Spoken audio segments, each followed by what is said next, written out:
regards to India-Canada ties, radical Khalistani letter to Canadian Prime Minister has been accessed on the 27th of September. Khalistani supporters wrote a letter to Justin Trudeau, sack Indian envoy. That is what the Khalistani supporters had wanted Justin Trudeau to do. Trudeau's offensive after Khalistani nudge. Was it the Khalistani pressure that forced Justin Trudeau's hand? That's the big question everyone at the moment is asking.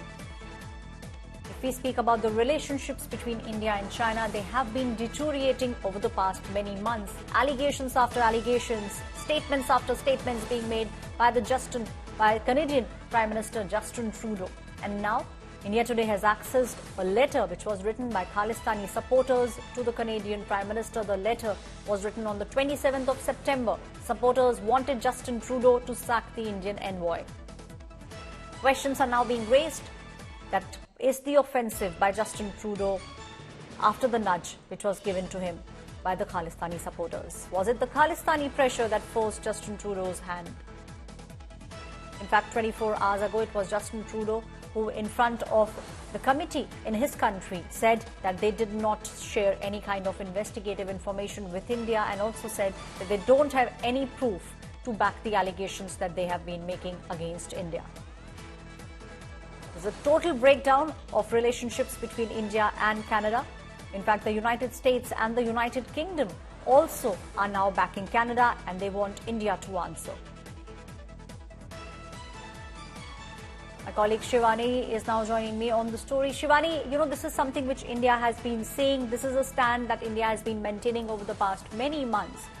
That you did not share, first of all, you did not share any kind of information with us. And second, all these things that you are saying are completely baseless. And now this letter in which the Khalistani supporters are asking the Prime Minister Justin Trudeau to make sure that he removes the Indian envoy.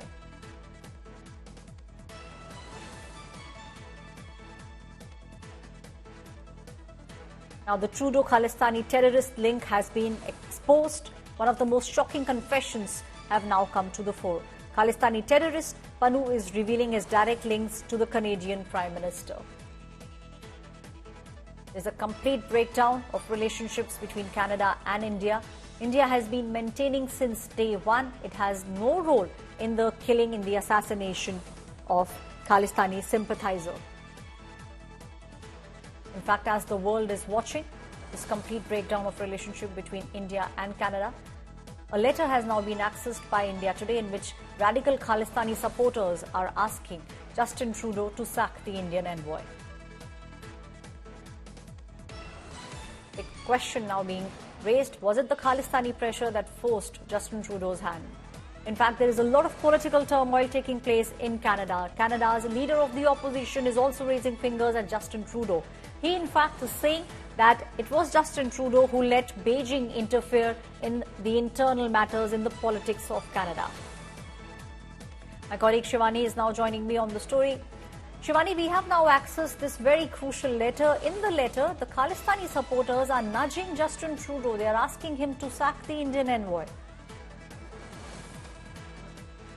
Aishwarya, this is an expose, a big expose, and an evidence that how Gurwantpal Singh Panu has been now pushing the Canadian government, and he shares a nexus, in fact, with the Prime Minister of Canada, Justin Trudeau. And this letter is a 5-page letter where he has been asking the government of Canada to take action against the High Commissioner Sanjay Verma, the High Commissioner of India, who was posted there in 2022.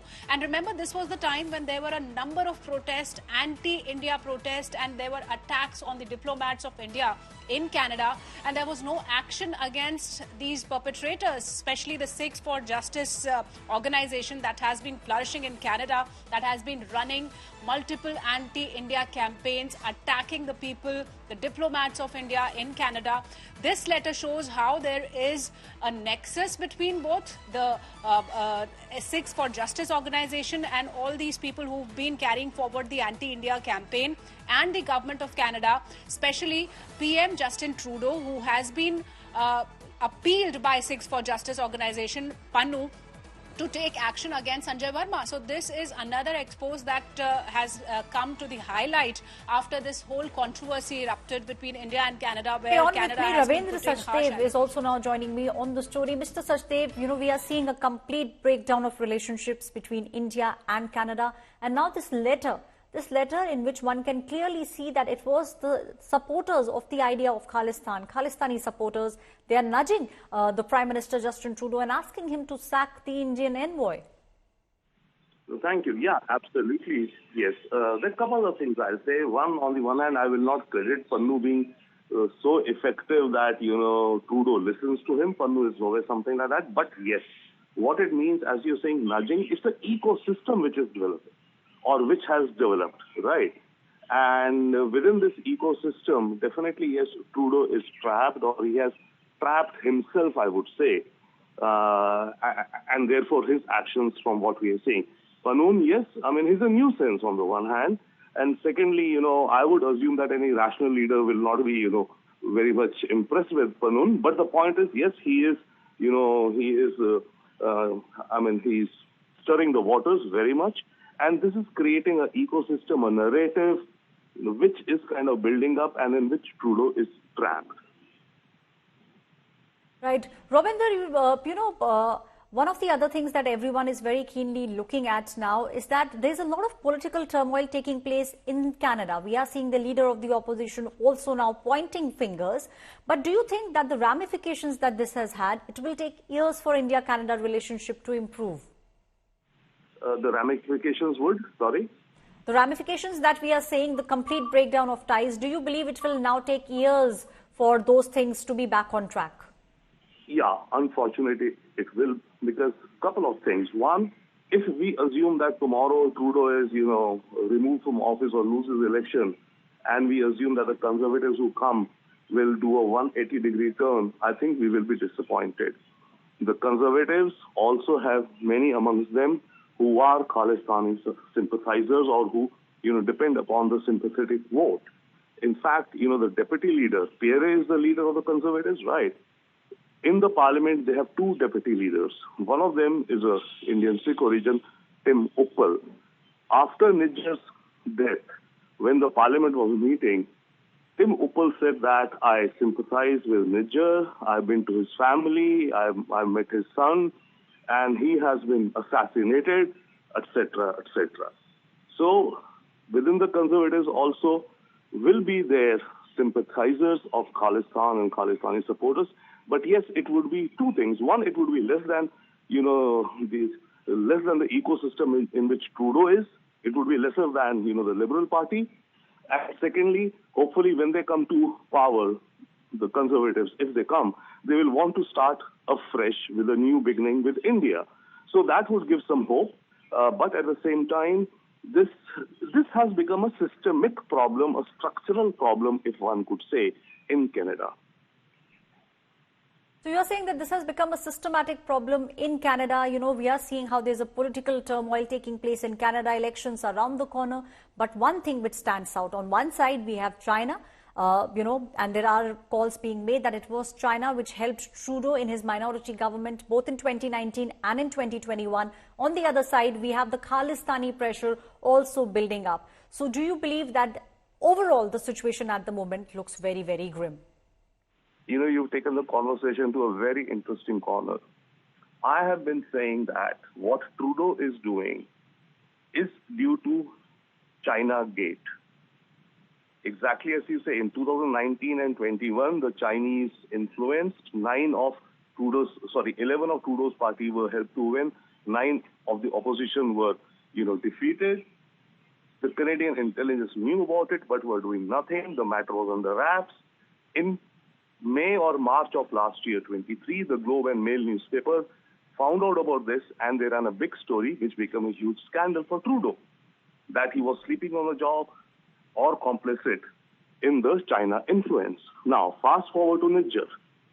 Nijjar's killing, Trudeau goes back to Canada, and on the 18th, he makes that explosive charge against India. Why did he do that on that particular day? My thesis is that, and it is known, of course, the Globe and Mail was coming out with another story, and this time about Nijjar. Trudeau in order to deflect and distract, and by the way, that commission of inquiry, he testified yesterday, right? Right. So in order to deflect and distract public opinion away from his failings on China Gate, he amplified the India danger. That's the big, I think, mistake that he made, or the big choice that he made. He thought that, okay, China Gate allegations are getting very hot, and now again this story coming up about Niger, that our government has been lackadaisical. Right. Let me, go to the parliament, because the charge against him in China Gate, the Chinese influence, is that he did not inform the parliament or the public about what the status was. They were hiding something, right? Right. So on 18th, he took that decision, I think, to counter and distract and deflect from his failings on China Gate, Right. to lodge a grenade on India, thinking this would distract, and of course it will help his vote bank. Right. Thank you, Mr. Sachdeva, for sharing those insights with us. At the moment, it seems like Justin Trudeau is in a very, very difficult situation.